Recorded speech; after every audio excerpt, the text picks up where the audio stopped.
Sumayaw nga ba talaga si Senator Bato de la Rosa sa impeachment court at inilabas pa ang tiyan niya? Ito ay hindi totoo.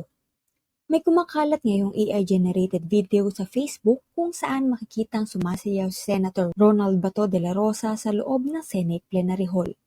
Sa fake na video, tinanggal pa niya ang suot na pulang robe at lumitaw ang tiyan niya na parang nagpapatawa. In-upload ito ng Facebook page na Juan Luna Vlog na may caption na Senador, Hukom Payaso.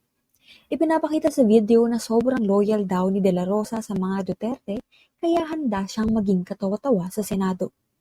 Pinadaan ng Press 1 PH ang video sa AI detection tool na Deep Web.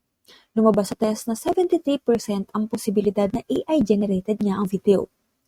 Galing ang totoong larawan sa official Facebook account ni Senator Bato noong June 10. May caption ito na, akala siguro ng ICC sila lang pwede maging judge. Mag-ingat po tayo at tandaan, huwag magpaloko.